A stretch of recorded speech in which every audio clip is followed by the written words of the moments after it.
3장에 9장에 있는 말씀을 가지고 빛으로 오신 예수님이라는 제목으로 우리가 말씀을 한번 묵상해 보겠습니다. 벌써 사순절 세 번째 주일입니다. 시간들이 금방 지나가는 것 같습니다. 한 주 동안도 우리에게 참 많은 이슈가 있었습니다. 그렇잖아요. TV를 통해서 또는 뉴스나 여러 가지 매체들을 통해서 우리 성도님들이 참 많은 것들을 들었습니다. 또 보았습니다. 그런데 우리가 그 보고 들려지는 것에 대해서 분별할 수 있는 그런 능력을 가지고 살아가야 됩니다. 들려지고 보여진다고 해서 다 믿을 수 있는 것도 아니고 또 그것을 다 부정할 수 있는 것도 아닙니다. 믿을 수 있는 것도 있고 우리가 부정해야 될 것도 분명히 존재합니다. 그런데 우리가 분명히 하는 것은 이 들려지고 보여지는 것들로 인해서 우리가 이 시대를 분별하지 못하면 우리가 이 거대한 시대의 물결에 휩싸여서 성도가 신앙으로 버티지 못하면 떠내려갈 수밖에 없다라는 것입니다. 어떻게 보면 참 이치에도 맞지 않는 것일 수도 있고 또는 우리가 그냥 생각해도 이성적으로 생각해도 올바르지 않은 것일 수도 있고 더 나아가면 신앙적으로 그것을 판단해 보아도 옳고 그름의 판단이 아니라 하나님의 말씀에 의해서 우리가 그것을 분별해 보아도 그것이 바르지 않는 것이 존재할 수 있습니다. 그런데 어떤 일이 벌어집니까? 분별 없이 타협하게 되면 결국 함께 멸망할 수밖에 없습니다. 지금은 그 위기를 넘어갈 수 있겠지만 혼란하다고 해서 지금은 그 혼란함을 자신들이 어떻게 보면 이 혼란함을 자기들이 결정을 한다 해서 그것이 지금 사람들에게 손가락질을 받을 수도 있겠지만 그런데 어떻습니까? 분별 없이 그것을 가지고 타협하게 되면 결국 함께 멸망할 수밖에 없습니다. 그리고 우리 성도님들이 신앙 안에서 이 시대를 잘 분별하시기 바랍니다. 그래서 혹시라도 들려지는 것이 괜찮다, 좋다라고 여길 수 있는 부분이라 할지라도 그것을 말씀으로 우리가 보았을 때에 우리가 지난번에 하나님의 전신갑주를 통하여서 말씀을 나누었을 때에 성령의 금, 말씀의 금을 가지고 그것을 잘라내지 못한다면 결국 우리도 함께 멸망당하는 인생이 됩니다.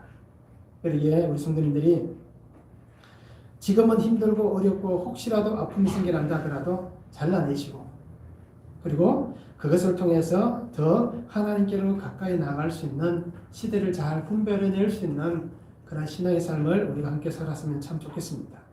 그래서 오늘 말씀을 보시면서 우리에게 오신 예수님을 통하여서 우리가 이 시대를 잘 분별해낼 수 있는 그런 성도가 되기를 원합니다. 말씀을 한번 보시기 바랍니다. 예수님께서 날 때부터 맹인되었던 사람을 만났습니다. 길을 가시다가 그 사람을 만났는데 제자들이 묻습니다. 선생님, 이 사람이 이렇게 맹인으로 태어난 것이 누구의 죄 때문입니까? 자기 죄입니까? 부모의 죄입니까? 라고 질문합니다. 그때 예수님께서 하신 말씀이 무엇입니까? 하나님의 하시는 일을 나타내고자 한다 라고 말씀합니다. 그러면서 예수님께서는 나는 세상의 빛이다. 요한복음 1장에서 분명히 세상의 빛이 오셨다라고 말씀하셨잖아요. 나는 세상의 빛이다 라고 말씀을 합니다. 그러면서 침을 뱉어서 진역을 이겨 눈에 발라줍니다. 그리고는 실로암에 가서 씻으라 라고 말씀합니다. 그래서 이 앞을 보지 못한 이 맹인이 이 예수님의 말씀을 따라서 실로암에 갔습니다. 그리고는 그곳에서 깨끗하게 씻고 밝은 눈을 가지고 예수님에게 왔습니다. 그때 사람들이 얘기합니다. 이 사람이 앉아서 굴거라던 사람 아니냐 라고 얘기할 때에 아는 사람도 있고 모르는 사람도 있을 거예요. 그러나 아마 대부분 한 번쯤 보았다면 알 수 있을 겁니다. 그래서 그 사람이다, 아니다, 그 사람 아니다, 비슷하게 생겼지만 다른 사람이다 라고 얘기를 합니다. 그때에 이 사람이 뭐라고 얘기합니까? 내가 바로 그 사람입니다 라고 자신을 밝히고 있습니다. 하나님께서 자신 안에 역사하셨던 그 놀라운 은혜를 그대로 고백하는 이 사람의 모습을 우리가 분명히 볼 수 있고 또 그것을 나의 삶에 그대로 적용해 볼 수 있는 그런 신앙이 되었으면 참 좋겠습니다. 빛으로 오신 예수님입니다. 첫 번째, 예수님은 맹인을 알고 계셨다라고 말씀합니다. 1절과 2절에 말씀합니다. 예수께서 길을 가실 때에 날 때부터 맹인된 사람을 보신지라. 제자들이 물어 이르되 랍비여 이 사람이 맹인으로 난 것이 누구의 죄로 인함이니까? 자기니까 그의 부모니까? 라고 질문합니다. 예수님은 제자들과 길을 갑니다. 그런데 그 길을 가시다가 날 때부터 맹인됐던 사람을 보셨다라고 얘기합니다.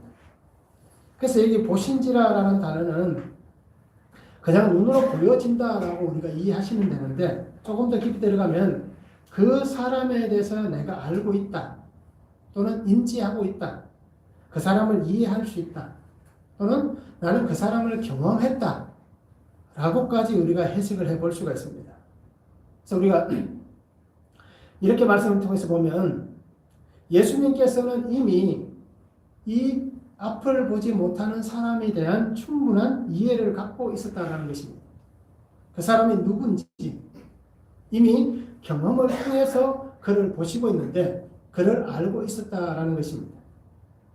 그래서 우리가 생각할 때는 길을 가셨으니까 우연히 그 길가에 앉아서 구걸하는 사람, 혹시 이 사람이 나에게 도와주세요라고 얘기하는, 한 푼 주십시오라고 얘기하는 그 소리를 듣고 안다라고 우리가 이해할 수도 있지만, 그러나 우연히 예수님의 눈에 이 사람이 들어왔다라는 표현으로 사용된 얘기가 아니라 이미 그 사람에 대한 분명한 알을 가지고 그를 보았다라고 이해하고 해석하는 것이 더 올바르다라는 것입니다. 그러면서 날 때부터 맹인이었다라는 사실을 분명히 밝힙니다. 그러기에 예수님께서 그를 보았다는 것은 그의 삶에 대해서 분명히 알고 있는 것입니다. 그의 삶의 시작, 그리고 지금 현재까지 이 사람의 삶의 전체를 꿰뚫고 있는, 통찰하고 계시는 예수님의 모습을 보여줍니다. 드러나 있는 모습만 보여지는 것이 아니라 그 삶에 대한 모든 부분을, 지금 길가에 앉아있는 그 사람 내면과 그 사람의 전체 환경을 예수님께서 이해하고 경험하고 계셨음을 이렇게 말씀을 하시고 있는 것입니다. 그러기에 우연히 보여진 것이 아니라 알고 있는 그를 예수님께서 그 길을 가시면서 그를 찾아서 보고 계신다라고 우리가 볼 수 있습니다. 예수님께서 길을 가시면서 행하셨던 수많은 일들이 있습니다. 그래서 우리가 생각할 때에 우연히 그곳을 지나가셨겠지 라고 여기면 그것은 하나님의 말씀의 약속이 이루어지는 그 현장을 우리가 부정하게 되는 겁니다. 하나님은 우연히 이러한 일들을 이루어 가시는 것이 아니라 오래전부터 계획하셨고 약속한 일을 지금 그때에 맞게 하나님의 일들을 통해서 이루어 가시는 그 은혜를 보여주시는 것입니다. 그러기에 예수님의 이 행보는 우연히 그것을 지나간 것이 아니라 이 사람을 만나기 위해서, 또 이 사람에게 주의 놀라운 일들을 이루어 가시기 위해서, 또 이 사람을 통하여서 하나님께서 무엇을 하실지를 보여주기 위해서 그곳을 지나가시고 있다는 것입니다. 그런 예수님에게 제자들이 묻습니다. 누구의 죄 때문에 이랬습니까? 자기의 죄입니까? 부모의 죄입니까? 라고 물어봅니다. 왜 이렇게 물어봤을까요? 어떤 사건을 보면 사람들은 늘 이렇게 생각합니다. 야, 저 사람 뭘 잘못했길래? 무슨 문제가 있길래? 라고 우리도 그렇게 생각을 합니다. 그냥 그 사건을 정말 사건으로 바라보는 게 아니라 해석을 자기 나름대로 해석을 해서 또 그 사회의 통념을 가지고 그렇게 바라봅니다. 제자들도 그렇습니다. 이 죄 문제, 이것은 이미 오래전부터 유대인들 속에 자리 잡고 있는 그 문제를 드러내고 있는 것입니다. 정말 이 사람이 죄가 있어서 그런지, 부모가 죄가 있어서 그런지 그것을 따지지도 않고 그냥 이렇게 얘기하는 것은 이미 유대인들 사회 속에 오래전부터 이 관념이 자리 잡고 있었다는 것입니다. 그것을 우리가 출애굽기를 통해서 잘 볼 수 있습니다. 출애굽기 20장 5절에 보면 하나님께서 이렇게 말씀하셨습니다. 나를 미워하는 자의 죄를 갚되 아버지로부터 아들에게로 3, 4대까지 이르게 하겠다라고 얘기합니다. 그리고 출애굽기 34장 7절에도 보면 인자를 천대까지 베풀며 악과 과실과 죄를 용서하리라. 그러나 벌을 면제하지는 아니하고 아버지의 악행을 자손 3, 4대까지 보응하리라 라고 말씀합니다. 신명기 28장 15절 이하에도 보면 자신의 죄로 인한 죄의 결과에 대해서 분명히 말씀합니다. 우리가 28장의 얘기를 잘 합니다. 들어와도 나와도 복을 받는다 라는 부분이 앞부분이 나오지만, 그런데 죄가 있으면 바로 15절 다음부터는 죄에 대한 문제를 얘기합니다. 그래서 유대인들 속에는 하나님께서 이 죄를 갚는데 3, 4대까지 이르게 하겠다. 그 사람의 죄를 용서하시지만 그 벌을 면제하지는 않겠다. 말씀하셨던 이 말씀으로 인해서 오랜 동안 그들 속에는 이것이 자리 잡고 있었습니다. 그래서 사회적으로 보면 문제가 생기면 그 사건을 통하여서 그 사람의 아픔과 또는 그 사람을 위로하고 함께 이 고통을 나누며 해결하려고 하는 것이 아니라, 봐라 무슨 문제가 있지 않느냐, 하나님께서 우리에게 말씀하셨던 그것을 보면 분명히 죄가 있기 때문에 벌을 받는 것이다 라고 그렇게 생각들을 하였다는 것입니다. 과거에 일어난 사건들을 통해서, 그것을 통해서 지금 현재의 고난의 삶을 살아가고 있다라는 것입니다. 그렇기 때문에 이 사람이 지금 이렇게 맹인이 된 것, 앞을 보지 못하는 것, 이것은 죄의 결과물이다, 죄로 인해 생겨난 것이다 라고 얘기를 하고 있습니다. 이 유대 사회에만 이런 문제가 있었던 것이 아니라 이 모든 관점이 세계 속에 동일하게 적용되었습니다. 그래서 모든 나라에서도 이렇게 동일한 이런 철학적 이 관점을 가지고 이렇게 사람들이 생각들을 하고 있었다라고 얘기를 합니다. 그런데 예수님께서 뭐라고 얘기합니까? 그에 대한 알미 제자들과의 다름을 보여주십니다. 제자들은 그냥 본 그게 답니다. 그러기에 이렇게 맹인으로 태어난 것은 분명히 죄의 결과입니다. 그 죄를 알고 있다라고 그렇게 표현하지만 예수님은 뭐라고 얘기합니까? 전혀 다르다라고 얘기합니다. 그러면서 이 문제는 인과응보의 결과가 아니라는 것입니다. 제자들이 얘기한 것은 인과응보의 문제입니다. 이렇게 인과응보를 얘기하는 것은 어떻게 보면 윤회세를 따르고 있다라고 볼 수 있는 겁니다. 그렇잖아요. 오늘 우리 성도님들도 잘 생각하셔야 됩니다. 인과응보를 우리가 인정하게 되면 자기도 모르게 그 내면 속에 윤회를 따라가고 있다라는 것입니다. 이것이 오늘날 크게 문제가 되는 이유 중에 한 가지가 요즘 TV, 드라마, 영화 모든 것들이 다 어떻습니까? 윤회가 다 그 속에 들어가 있습니다. 인과응보의 모습들이 다 존재합니다. 그러기에 우리가 안 보면 좋지만 봐야 되잖아요. 그러기에 앞에서 말씀드렸듯이 이 시대를 잘 분별할 수 있어야 됩니다. 이러한 일들을 잘 분별하면서 우리가 신앙 안에서 바른 그런 삶을 살아가는 것이 참 중요합니다. 예수님은 인과응보의 삶의 결과가 아니다라고 얘기합니다. 그러면서 이 일을 통하여서 하나님의 계획이 있다, 하나님의 뜻이 있다라고 암시를 해주십니다. 말씀을 한번 적용해 보시기 바랍니다. 나는 다른 사람의 고통을 옳고 그름으로 판단하고 있지는 않습니까? 옳고 그름. 앞에서 보았듯이 제자들이 얘기하는 같이 누구 죄 때문입니까? 자기입니까? 부모입니까? 이 옳고 그름으로 우리가 판단하고 있지는 않은지 말씀을 한번 적용해 보시기 바랍니다. 그리고 타인의 고통을 보면서 혹시라도 나는 손가락질하고 있지는 않습니까? 봐라 이렇게 자신의 마음을 표현하지는 않습니까? 우리가 에스 통해서 말씀을 잘 적용해 보았으면 좋겠습니다. 두 번째는 하나님의 하시는 일이 있다는 것입니다. 3절입니다. 예수께서 대답하시되 이 사람이나 그의 부모의 죄로 인한 것이 아니라 그에게서 하나님이 하시는 일을 나타내고자 하심이라 말씀합니다. 예수님께서 말씀하는 것은 단호하게 제자들의 그 물음에 응답합니다. 그것은 뭡니까? 죄 때문에 이런 일을 당한 것이 아니다라는 것입니다. 고난의 역경과 그 아픔을 보내고 있지만 이 사람은 그 죄의 문제로 이 어려움을 당하는 것이 아니라 이 사람을 통하여서 하나님께서 하시고자 하시는 일을 나타내기 위해서 하나님이 이 일을 주셨다는 것입니다. 어떻게 보면 참 불합리할 수 있잖아요. 왜 하나님이 하시는 일을 나에게 나타내기 위해서 내게 이 힘든 고난과 아픔을 주셨나라고 원망할 수도 있습니다. 그런데 우리가 성경 계속해서 요한복음 9장을 통해서 보면 이 사람은 하나님을 향해서 원망한 장면이 등장하지 않습니다. 이렇게 보면 정말 이 사람을 통해서 하나님의 하시고자 하는 일이 무엇인지를 그가 깨달았다는 것입니다. 그런데 오늘 성경에서 하나님께서 하시고자 하시는 일들이 무엇입니까? 그것은 예수 그리스도가 메시아 되심을 선포하는 그 하나님의 사역의 은혜의 자리임을 보여주시는 것입니다. 누가복음 4장 18절에 보면 주의 성령이 내게 임하셨으니 이는 가난한 자에게 복음을 전하게 하시려고 내게 기름을 부으시고 나를 보내사 포로된 자에게 자유를 눈먼 자에게 다시 보게 함을 전파하며 눌린 자를 자유롭게 하고라고 말씀합니다.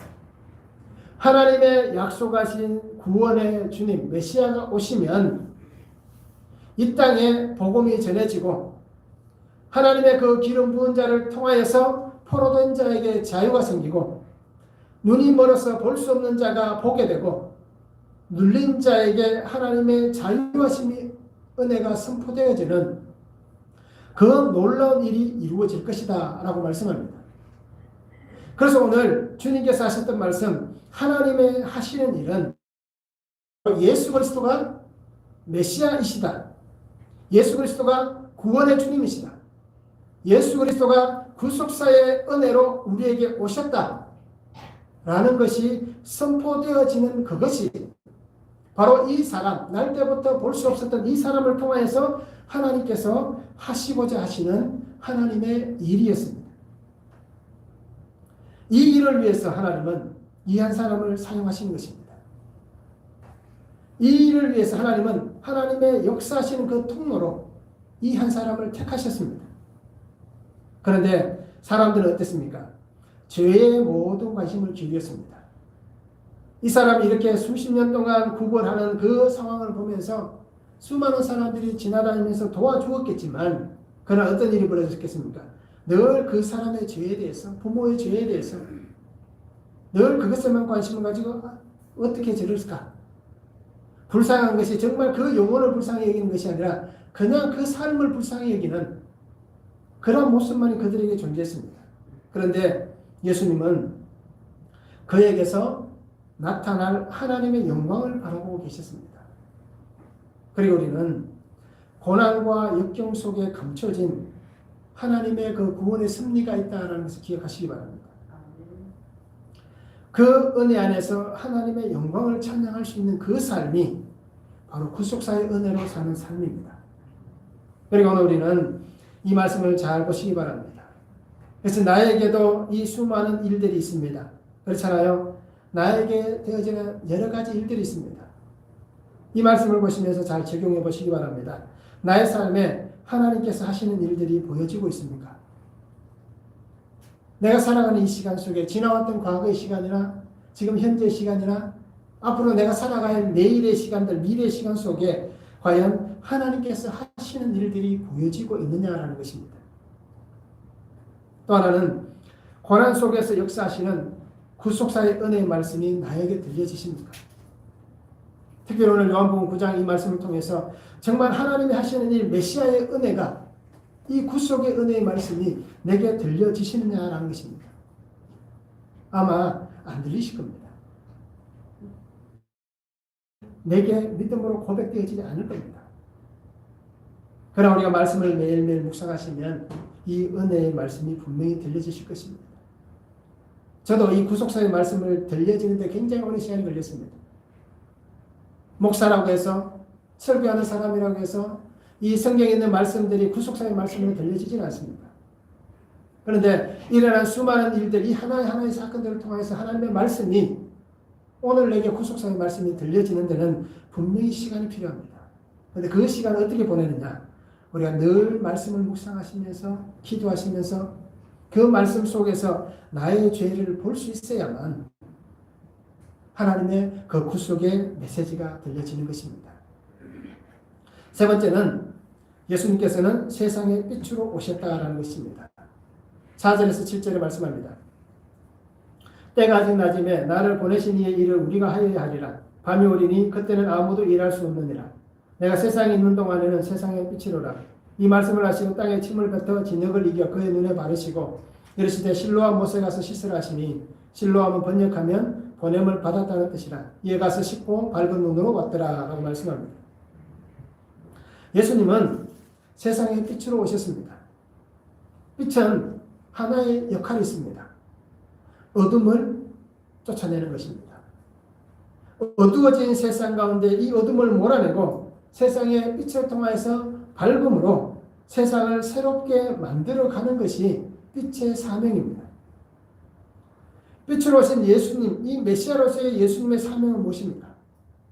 빛을 보지 못한 사람, 빛이 무엇인지 알지 못하는 이 한 사람, 특별히 오늘 이 날 때부터 맹인되었던 이 한 사람을 위해서, 그 빛의 사명을 위해서 예수님께서 오셨다라는 것입니다. 그래서 빛을 보지도 못하고 빛이 무엇인지 알지도 못하던 이 사람에게 빛이 무엇인지, 이 빛 안에서 죽음이 아닌 생명으로 새로운 삶을 살아가는 것이 무엇인지, 그 구속의 은혜의 사명을 위해서 예수님께서 빛으로 와 주셨다는 것입니다. 이 사람은 날 때부터 맹인이었습니다. 그러면 이 사람은 평생 한 번도 보지 못했습니다. 결국 그에게는 빛이란 것이 무엇인지 알 수 없습니다.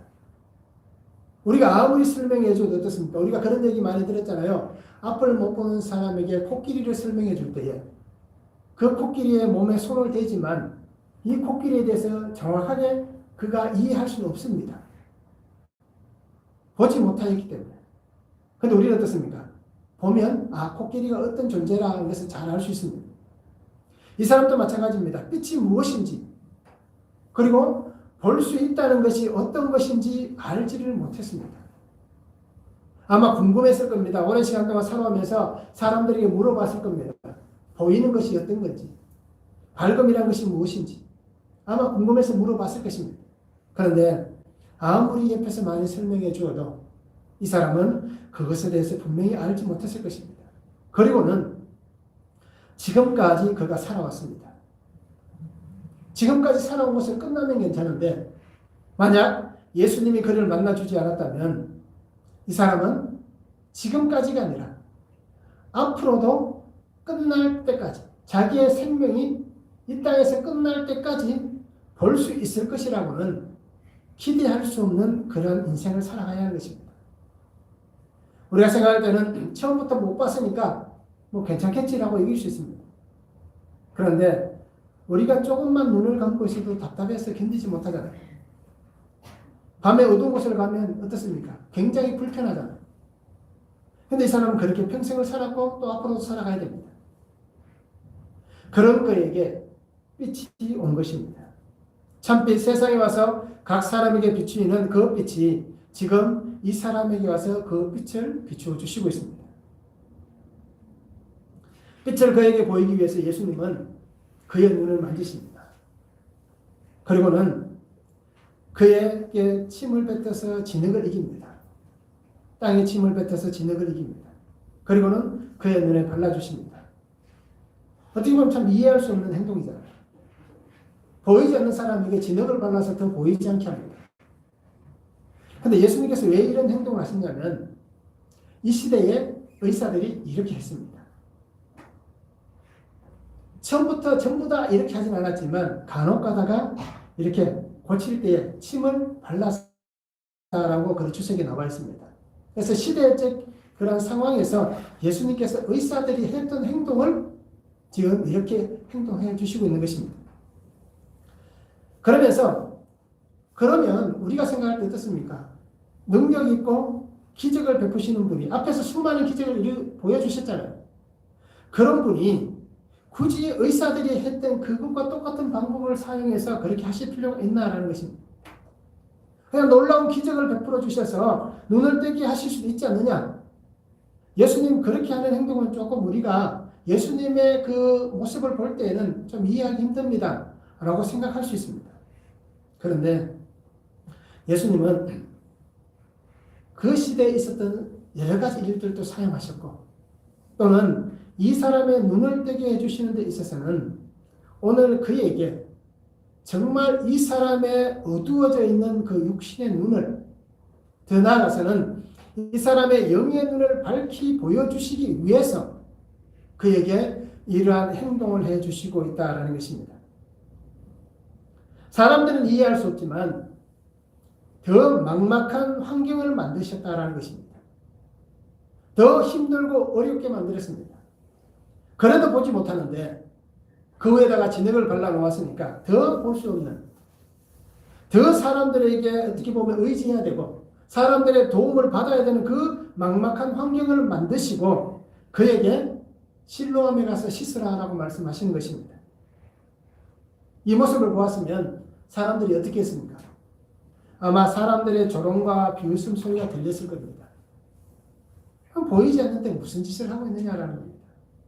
수많은 사람들이 도와주지는 않았겠지만 아마 우리가 잘하는 거 있잖아요. 입방아에 올려내리는 것, 돌아서서 그를 욕하는 것, 우리가 참 잘하는 행동들입니다. 비웃는 것 참 잘합니다. 아마 수많은 사람들이 그렇게 했을 겁니다. 조롱과 비웃음을 보냈을 것입니다. 그런데도 그는 불편한 몸을 끌고 또 그 눈에 진흙을 붙이고 그는 실로암으로 가서 눈입니다. 그리고는 깨끗하게 밝은 눈으로 주님 앞에 나왔습니다. 그리고 이 사람은 세상의 빛으로 오신 이 예수님을 직접 봅니다. 세상의 그 구속의 빛으로 오신 예수님, 그 예수님을 얼굴과 얼굴을 대하여 보는 은혜를 얻었습니다. 하나님 안에서 우리가 앞으로 받을 가장 큰 은혜는 이후에 우리가 죽은 다음에 천국 가서 예수님을, 하나님을 얼굴과 얼굴을 대하여 볼 수 있다는 것.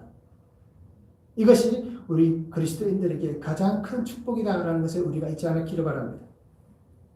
이 사람도 분명히 얼굴과 얼굴을 대하여 본 은혜를 얻었습니다. 그리고는 하나님이 놀라운 그 구원의 역사심이, 하나님의 그 은혜가 내게 부어졌음을 분명히 그는 높이고 찬양하게 됩니다.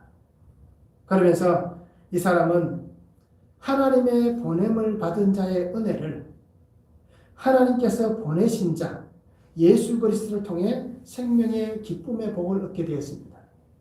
이 사람도 하나님의 보냄을 받은 자입니다. 실로암이 그냥 우연히 등장하는 보냄을 받았다라는 그 뜻이 등장하는 것이 아니라 이 사람도 하나님의 보냄을 받은 자이고 예수 그리스도도 하나님께서 보내신 자입니다. 그러기에 하나님의 보냄을 받은 이 사람의 그 삶의 은혜가 하나님께서 보내신 자를 통하여 그에게 부어지는 이 크고 놀라운 은혜가 오늘 이 사람 가운데 임하였다라는 것입니다. 이것이 바로 빛으로 오신 예수 그리스도의 은혜입니다. 말씀을 한번 적용해 보시기 바랍니다. 앞이 보이지 않는 사건에서 더 힘든 적용을 해야 할 때가 있습니다. 우리가 말씀을 큐티를 하시면 아십니다. 적용하는 부분들 있잖아요. 정말 힘든데 더 힘든 적용을 해야 될 때가 있습니다. 그때에 힘들고 어렵더라도 내가 말씀에 순종해야 될 것은 무엇입니까? 정말 힘들고 어려운데 그런데도 내가 말씀에 순종해야 될 것은 무엇입니까? 이것을 우리가 한번 적용해 보시기 바랍니다. 이 날 때부터 맹인인 이 사람을 보시면서 더 힘든데 그런데도 우리가 무엇을 순종해야 될 것인가? 또 한 가지는 고침받고 씻김을 받고자 내가 드러내야 할 나의 죄와 수치는 무엇입니까? 예수님 앞에 내가 드러내야 될 나의 죄와 수치, 내가 깨끗하게 고침받고 씻음받기 위해서, 거룩한 하나님의 자녀가 되기 위해서 내가 드러내야 될 나의 죄와 수치는 무엇인가라는 것입니다. 그래서 우리가 분명히 말씀을 통해서 잘 적용해 보았으면 좋겠습니다. 네 번째는 빛으로 오신 예수님, 이 말씀의 네 번째는 이제는 증인이 되어야 합니다. 8절에서 12절에 말씀합니다. 이웃 사람들과 전에 그가 거리는 것을 보았던 사람들이 이르되 이는 앉아서 구걸하던 자가 아니냐. 어떤 사람은 그 사람이라 하며 어떤 사람은 아니라 그와 비슷하다 하거늘 자기 말은 내가 그라 하니 그들이 묻되 그러면 내 눈이 어떻게 떠졌느냐. 대답하되 예수라 하는 그 사람이 진흙을 이겨 내 눈에 바르고 그를 실로암에 가서 씻으라기에 가서 씻었더니 보게 되었노라. 그들이 이르되 그가 어디 있느냐. 이르되 알지 못하노라 라고 말씀합니다. 이제는 정인이 되어야 하는 것입니다. 실로암에서 씻고 밝은 눈을 가지고 왔습니다. 그런데 그 사람을 바라보던 사람들이 수군거립니다. 이 사람이다. 아니다. 맞다. 아니다. 라고 자기들끼리 얘기를 합니다. 사람들의 관심을 한 몸에 받았습니다. 그리고는 생겨난 그 일에 대해서 의문을 풀어줄 사람은 그 사람밖에 없습니다. 사람들이 맞다 아니다 라고 얘기할 때에 바르게 가르쳐줄 수 있는 사람은 이 사람밖에 없잖아요. 다른 사람이 얘기한다고 해서 그 사람이 아니면 그것은 인정이 되지 않을 수도 있는 것입니다. 그런데 우리가 어떻습니까? 지나왔던 시간의 삶에 자신을 또다시 묻고 싶은 사람이 있습니까? 어제까지 내가 어땠던, 어제까지의 삶에 대해서 오늘 누가 나에게 물어본다면, 그래, 나 그 사람 맞아. 라고 이렇게 잘 얘기할 수 있겠냐는 것입니다. 사람들이 이렇게 얘기해도 모른 체 할 수 있습니다. 그렇잖아요. 그냥 침묵하고 지나갈 수 있습니다. 저도 가끔씩 그럽니다. 그냥 뭔 얘기하면 그냥 모른 체 해버립니다. 그리고 그냥 조용히 그냥 입을 닫고 있습니다. 그것에 대해서 얘기하고 싶지 않다라는 의미가 그 속에 담겨져 있습니다. 그런데 이 사람은 어떻게 합니까? 자신에게 일어나는 이 놀라운 사건을 숨기지가 않습니다. 사람들은 궁금해합니다. 맞다 아니다 라고 얘기합니다. 그런데 이 사람은 당당하게 내가 그 사람이다 라고 얘기를 합니다. 그리고는 내가 그 사람이다 라고 얘기하고 끝내는 것이 아니라 그 사람들 앞에서 다시 한번 얘기합니다. 내가 그 사람이며 나의 눈에 진흙을 바르고 내게 실로암에 가서 씻으라 하고 말씀하셨던 그 말씀을 따라서 내가 씻고 왔더니 이렇게 보게 되었다라고 일어났던 사건의 해결에 대해서 분명히 증언을 해주고 있습니다. 과거는 숨기고 싶은 것 중에 한 가지입니다. 자신의 과거를 드러내면서 사람들의 관심을 받는 것은 어떻게 보면 대부분의 사람들은 싫어합니다. 그런데 이 사람은 자신의 지난 시간에 대해서 분명하게 드러냅니다. 이것은 지난 시간의 고백이 있어야만 현재 삶의 은혜가 있는 것입니다. 지금 나의 삶의 은혜는 지나왔던 시간의 고백입니다. 이 고백이 없으면 이 은혜는 나의 것이 아닐 수 있습니다. 그래서 이 맹인이었던 사람은 자신의 삶을 그대로 전하고 있습니다. 이 사람이 이곳에서 침묵하고 숨겼다 하더라도 사람들은 분명히 압니다. 그러기에 이 문제에 대해서 다시 한번 얘기할 텐데, 그러나 이 사람은 숨기지 않고 자신이 받았던 그 큰 은혜와 사랑에 대해서 분명히 드러내고 있습니다. 숨겨지지 않을 것이고 분명히 사람들이 알아볼 것이고, 그리고 하나님께서 내게 허락하신 이 은혜를 지금 나누지 않으면 결국 어떻습니까? 하나님을 향해서 영광을 올려드리는 것이 아니라 내가 죄가 없기 때문에 내가 이렇게 고침을 받았다라고 여길 수 있는 부분이 존재할 수 있는, 결국 자기의 노력의 결과라고 생각할 수 있는 그런 부분이 주어질 수 있기 때문에 이 사람은 아예 그 순간 드러내어서 이것은 하나님의 은혜입니다 라고 선포를 하는 것입니다. 왜 그것을 알 수 있냐면 이 사람의 고백을 통해서 분명히 알 수가 있는 것입니다. 이 사람은 오늘 11절에서는 사람들 앞에서 뭐라고 얘기합니까? 예수라 하는 그 사람이라고 표현을 합니다. 그런데 17절에 보면 바리새인들이 물어볼 때에 뭐라고 얘기합니까? 그 사람에 대해서 선지자다라고 대답을 합니다. 그리고는 더 나아갑니다. 33절에 보면 뭐라고 얘기합니까? 이 사람이 하나님께로부터 오지 아니하였으면 아무 일도 할 수 없으리이다 라고 고백합니다. 즉 예수님을 처음에는 그냥 사람이었다가, 그러다가 선지자였습니다. 그러다가 하나님의 아들입니다 라는 고백으로 계속해서 발전해 나가고 있습니다. 즉 이 얘기가 지금 현재의 삶의 은혜다라고 얘기하는 것이 자신의 과거의 삶의 그 모습들이 고백되어지는 그 순간 현재 그 은혜의 삶이 되었고, 그 현재가 예수 그리스도 안에서 하나님의 택하신 놀라운 그 은혜로 인해서 하나님 안에서 하나님의 사람이 되어가는, 그 속에 믿음의 역사가 생겨나서 그가 예수 그리스도의 제자의 삶이 되는 그 고백의 은혜가 이 사람 속에 생겨나게 된 것입니다. 며칠 지난 다음에 일어난 얘기가 아니라 바로 그 현장에서 일어난 사건의 은혜입니다. 말씀을 한번 적용해 보시기 바랍니다. 내 상처와 부끄러움을 듣고 은혜 베푸신 예수 그리스도를 담대히 전하는 간증이 있습니까? 오늘 하나님이 내게 이 놀라운 일을 행하여 주셨습니다. 내게 이러한 부끄러움과 내게 이런 상처가 있고 내게 이런 죄가 있지만 주님 내게 이 놀라운 일을 이루어 주셨습니다. 라는 간증이 있습니까? 구원받은 은혜를 가지고 나의 죄를 부끄러워하지 않고 담대히 구원받은 자리에서 정인의 삶을 살아가고 있습니까? 말씀 한번 적용해 보았으면 좋겠습니다. 오늘 나와 있는 이 큐티의 말씀을 우리가 보면 내가 그라라고 얘기하는 이 고백 간증문이 있잖아요.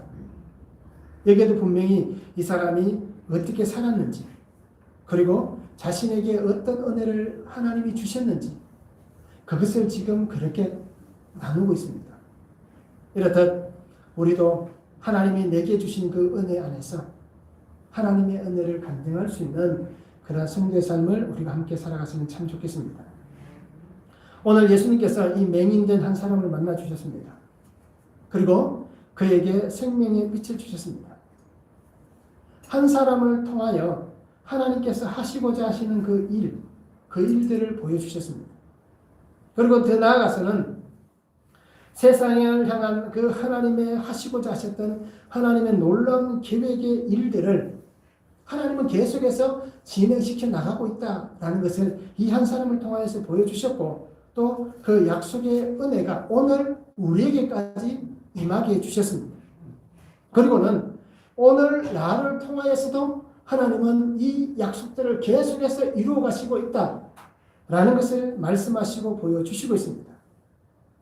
죽음의 어둠에 갇혀있는 세상을 빛의 생명으로 이끌어내셨습니다. 그리고는 그 은혜와 능력의 풍성함을 통하여서 살아가는 하나님의 팔복의 은혜를 우리에게 주셨습니다. 하나님이 보내신 그 아들로 은혜가 임하였습니다. 하나님께서 보내시는 그곳에서 그 은혜 안에 십자가의 생명의 복이 우리에게 임하였습니다. 그리고 오늘 우리는 이제 예수 그리스도 안에서 어두워져 있는 나의 눈을 밝히시기 바랍니다. 내 육신의 눈만 떠지는 것이 아니라 나의 영의 눈이 밝아지고, 그래서 그 영의 눈을 가지고 이 사람이 예수님의 얼굴을 보았듯이, 그리고 하나님을 보았듯이 우리도 하나님의 세계를 바라보시기 바랍니다. 그리고 하나님께서 이루어 가실 그 복음의 은혜 안에서 정인된 삶을 우리가 함께 살아갈 수 있기를 원합니다. 그렇게 살기 위해서 이 사람이 수십 년 동안 인내하며 기다렸던 것 같이 우리도 인내하며 말씀을 의지하고 살아가시기 바랍니다. 그리고 예수 그리스도의 십자가 정인된 삶을 내게 주신 이 십자가를 지고 끝까지 순종하며 살아갈 수 있는 귀한 성도의 삶이 될 수 있기를 주님의 이름으로 축원합니다. 기도하시겠습니다. 사랑의 아버지 하나님 감사합니다. 오늘도 우리에게 주신 말씀을 바라봅니다. 아버지 하나님, 빛으로 오신 예수님을 통하여서 한 사람이 하나님의 놀라운 구속의 은혜를 경험하고 그 은혜를 통하여서 하나님 안에서 새롭게 세상 가운데 하나님의 일을 증언하며 하나님 주신 그 능력으로 살아가는 삶이 되게 해주셨습니다. 이렇게 오늘 우리에게도 주님께서 빛으로 임하여 주셨고 생명으로 임하여 주셨고, 나의 삶의 환경이 오늘 이 날 때부터 맹인했던 이 사람과 같이 우리가 도저히 해결되지 않고 도저히 우리는 이 환경을 이해할 수 없는 그 고통과 고난이 우리에게 찾아오지만, 그러나 그 속에서도 나에게 오셔서 거룩한 임재 안에서 우리를 새롭게 하고 하나님의 능력 안에서 우리를 하나님의 증인된 자로 세워가시고, 특별히 하나님의 그 십자가 생명의 복음의 은혜로 우리를 살리셔서 마침내 우리가 얼굴과 얼굴을 대하여 하나님을 만날 수 있는 그 천국의 소망에 은혜 주심에 감사를 드립니다. 아버지 하나님, 이 은혜로 살게 하시고 이 능력으로 살아서 오늘 나에게 임한 이 빛을 우리가 아름답게 전하며 살아갈 수 있는 성도의 삶이 되게 하여 주시옵소서. 매일매일 말씀을 통하여서 우리가 하나님께서 나에게 보여주시는 그 아름다움을 보게 하시고 끝까지 순종하여 하나님의 뜻을 이 땅 가운데 세워가는 귀한 성도가 되도록 주님 역사하여 주시옵소서. 감사를 드리며 예수 그리스도 이름으로 기도